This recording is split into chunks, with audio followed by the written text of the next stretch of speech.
उत्पन्ना एकादशी, मार्गशीर्ष कृष्ण पक्ष। श्री सूत जी बोले, हे महर्षियों, विधि सहित इस एकादशी महात्म्य को भगवान श्री कृष्ण ने कहा था। भक्तजन ही इस व्रत को प्रेम पूर्वक सुनते हैं और इस लोक में अनेकों सुखों को भोग कर अंत में विष्णु धाम को प्राप्त करते हैं। एक बार अर्जुन ने श्री हरि कृष्ण जी से पूछा, हे प्रभु, एकादशी व्रत का महात्म्य क्या है? इस व्रत को करने से क्या पुण्य मिलता है और उसकी विधि क्या है? सो आप मुझसे कहिए। ऐसा सुनकर भगवान श्री कृष्ण ने कहा, हे अर्जुन, सबसे पहले हेमंत ऋतु के मार्गशीर्ष माह में कृष्ण पक्ष की एकादशी का व्रत करना चाहिए।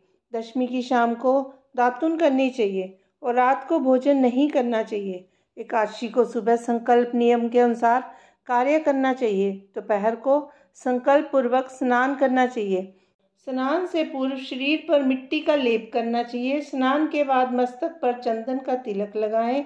चंदन लगाने का मंत्र इस प्रकार है, अशुभ क्रांते रथ क्रांते विष्णु कांते वसुंधरे उद्धृतापि व्राहेन कृष्णेन शतबाहुना मृत्तिके हर में पाप जन्म्या पूर्वक संचितम तव्यहतेन पापेन गच्छामि परमाम गतिम।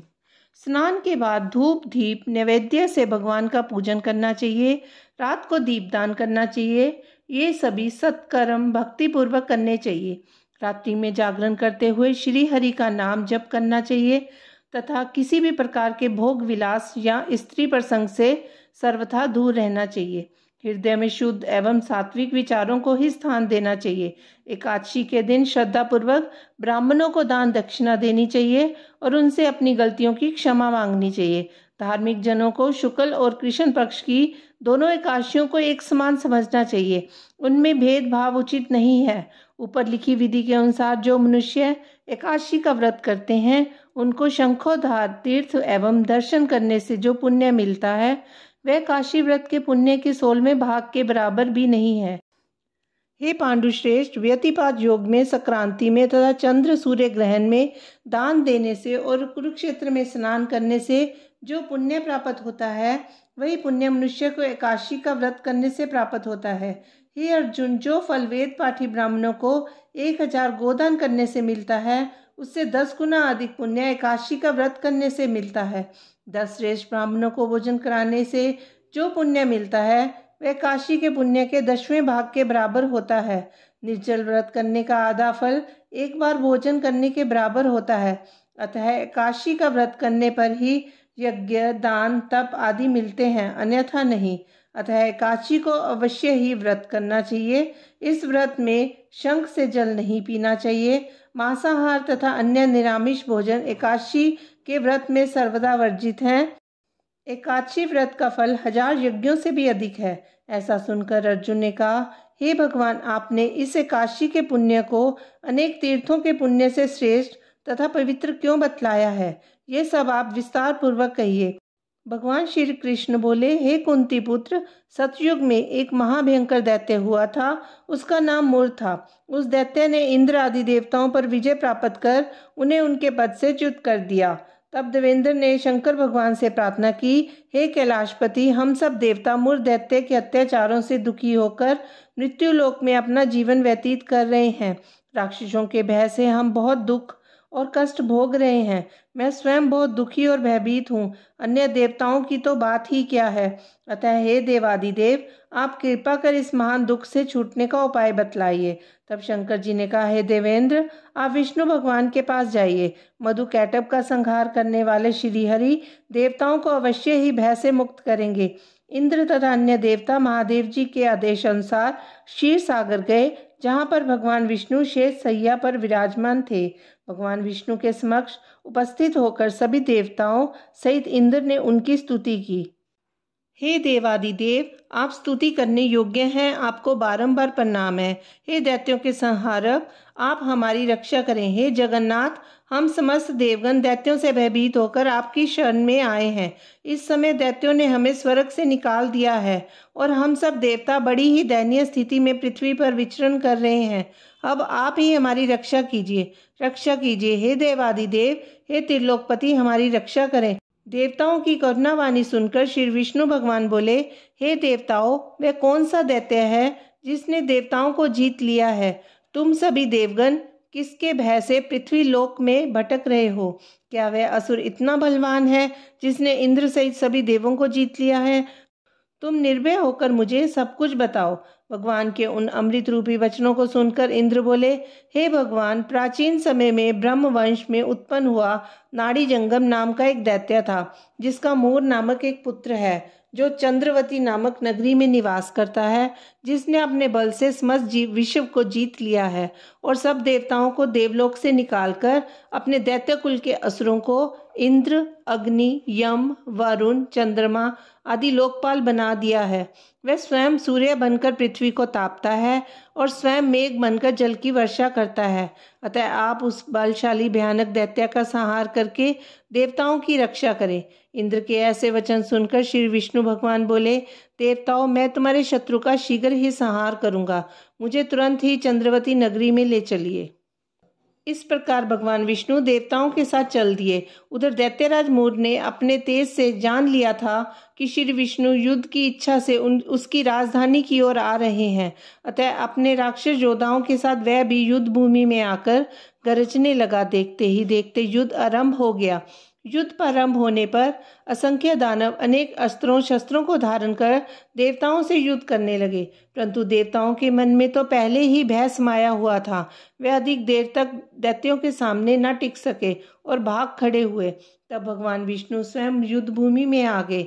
दैत्य पहले से भी अधिक जोश में भरकर भगवान विष्णु से युद्ध करने लगे। वे अपने अस्त्रों शस्त्रों से उन पर ताबड़तोड़ प्रहार करने लगे। भगवान भी चक्र और गदा से उनके अस्त्र शस्त्रों को नष्ट करने लगे। इस युद्ध में अनेक दानव सदैव के लिए मृत्यु की गोद में सो गए, परंतु दैत्यों का राजा मूर भगवान के साथ निश्चल भाव से युद्ध करता रहा। उसका तो जैसे अभी भी बाल भी बांका नहीं हुआ था। वह बिल्कुल बेखौफ होकर युद्धरत था।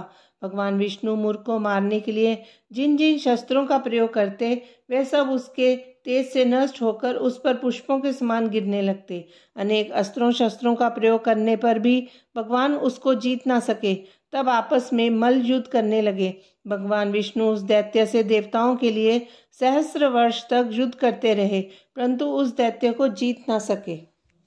में भगवान शांत होकर विश्राम करने की इच्छा से बद्रिका आश्रम स्थित 38 कोस लंबी एक द्वार वाली हेमवती नाम की एक गुफा में प्रवेश कर गए। हे अर्जुन, उन्होंने उस गुफा में शयन किया। वह दैत्य भी उनके पीछे पीछे चला आया था।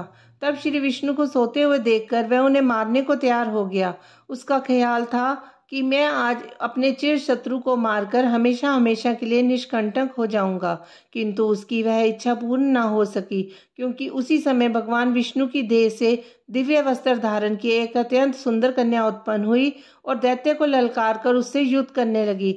उसे देखकर दैत्य को बड़ा आश्चर्य हुआ और वह सोचने लगा कि ये ऐसी बलवान कन्या कहाँ से उत्पन्न हुई। और फिर वह दैत्य उस कन्या से लगातार युद्ध करता रहा। कुछ समय बीतने पर उस कन्या ने क्रोध में आकर उस दैत्य के अस्त्रों शस्त्रों के टुकड़े टुकड़े कर दिए, उसका रथ तोड़ डाला। तब तो उस दैत्य को बड़ा ही क्रोध आया और सारी मर्यादाएं भंग करके वह उससे मल्ल युद्ध करने लगा। उस कन्या ने उसको धक्का मारकर मूर्छित कर दिया और उसकी मूर्छा टूटने से पूर्व ही उसका सिर काटकर धड़ से अलग कर दिया। सिर कटते ही वह दैत्य पृथ्वी पर गिरकर मृत्यु को प्राप्त हुआ। बचे कुछ असुर उसका ऐसा दुखद अंत देखकर भयभीत होकर पाताल लोक को चले गए। जब भगवान विष्णु की निद्रा टूटी तो उस दैत्य को मरा देखकर उन्हें अत्यंत आश्चर्य हुआ और वे सोचने लगे कि इस महाबली दैत्य को किसने मारा है। तब वह कन्या भगवान से हाथ जोड़कर बोली, हे प्रभु, यह दैत्य आपको मारने को उद्यत था, तब मैंने आपके शरीर से उत्पन्न होकर इसका वध किया है। इस पर भगवान बोले, हे कन्या, तूने इसको मारा है, अतः मैं तुझसे अत्यंत प्रसन्न हूँ। इसे मारकर तूने तीनों लोकों के देवताओं को सुखी किया है, इसलिए तू अपनी इच्छा अनुसार वरदान मांग, मैं तेरी हर इच्छा को पूर्ण करूंगा। कन्या बोली, हे जगदीश्वर, मुझे ये वरदान दीजिए कि जो भी प्राणी या देव मेरा व्रत करे उसके समस्त पाप नष्ट हो जाएं और अंत में उसे स्वर्गलोक की प्राप्ति हो। मेरे व्रत का आधा फल रात्रि को मिले और उसका आधा फल एक समय भोजन करने वाले को मिले। जो श्रद्धालु भक्ति पूर्वक मेरे व्रत को करें वह निश्चय ही विष्णु लोक को प्राप्त करें। जो मनुष्य मेरे दिन तथा रात्रि को एक बार भोजन करे, वह धन धान्य से भरपूर रहे। कृपा करके मुझे ऐसा वरदान दीजिए। भगवान विष्णु बोले, हे कल्याणी, ऐसा ही होगा। मेरे और तेरे भक्त एक ही होंगे और अंत में संसार में प्रसिद्धि को प्राप्त होकर मेरे लोक को प्राप्त करेंगे। हे कन्या, तू एकादशी को पैदा हुई है, इसलिए तेरा नाम भी एकादशी हुआ। और क्योंकि तू मेरे अंश से उत्पन्न हुई है, इसलिए संसार में तुझे उत्पन्ना एकादशी के नाम से जाना जाएगा। तथा जो मनुष्य इस दिन व्रत करेंगे, उनके समस्त पाप जड़ से नष्ट हो जाएंगे और अंत में वह मुक्ति को प्राप्त करेंगे। तू मेरे लिए अब तीज, अष्टमी, नवमी, 14 से भी अधिक प्रिय है। तेरे व्रत का फल सब तीर्थों के फल से भी महान होगा। ये मेरा स्पष्ट कथन है। ऐसा कहकर भगवान उसी स्थान पर अंतर्धान हो गए। एकादशी भी भगवान के उत्तम वचनों को सुनकर प्रसन्न हुई। भगवान श्री कृष्ण बोले, हे पांडुनंदन, एकादशी के व्रत का फल सभी व्रतों व सभी तीर्थों के फल से श्रेष्ठ है। एकादशी व्रत करने वाले मनुष्यों के शत्रुओं को मैं समूल नष्ट कर देता हूँ और व्रत करने वाले को मोक्ष प्रदान करता हूँ।